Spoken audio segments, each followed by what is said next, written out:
Rising sun high స్కూల్లో ఘనంగా 79వ గణతంత్ర దినోత్సవ వేడుకలు.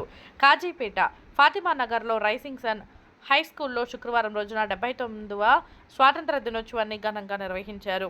మొదట భారతమాత మహాత్మా గాంధీజీ, డాక్టర్ బిఆర్ అంబేద్కర్, తెలంగాణ తల్లి చిత్రపటాలకు పూలమాలలు వేశారు. అనంతరం జాతీయ జెండాను స్కూల్ ప్రిన్సిపల్ ఎగురవేశారు.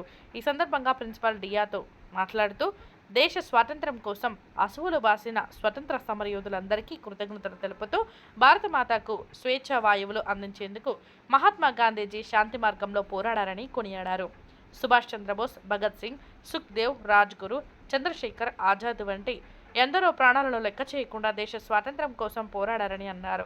దేశ అభివృద్ధిలో విద్యార్థులు, యువత భాగం కోరారు. ఈ కార్యక్రమంలో విద్యార్థులు, ఉపాధ్యాయులు తదితరులు పాల్గొన్నారు. గుడ్ మార్నింగ్ అండి. అందరికీ 79వ స్వాతంత్ర దినోత్సవ శుభాకాంక్షలు.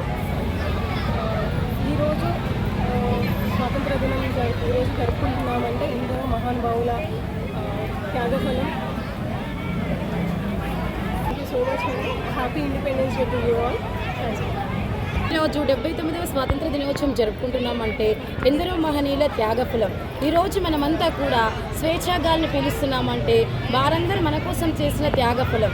ఆ త్యాగఫలాన్ని మనము నిలుపుకోవడం మన బాధ్యత. స్వాతంత్రం అనేది ఒక బహుమతి కాదు, అది ఒక మన అందరి బాధ్యత. మనం దాన్ని ఎప్పటికీ నిలుపుకోవాలి. తరతరాలకు, భవిష్యత్తు వాళ్ళకు మనం ఇలాగే ముందుండి నడిపించాలి. కాబట్టి మన దేశంలో ఉన్న అజ్ఞానాన్ని, ఆ నిరక్షరాస్యతను, నిరుద్యోగతను నిర్మూలించడం మనందరూ కూడా బాధ్యత.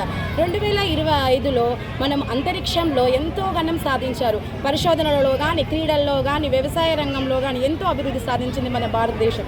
ఇలాగే మనందరం కూడా మన దేశ అభివృద్ధికి తోడ్పడుతూ కృషి చేస్తే భారతదేశం ఇంకా కొద్ది రోజులలో అగ్రగామి స్థానంలో నిలబడుతుందని మనందరం సగర్వంగా చెప్పుకోవచ్చు.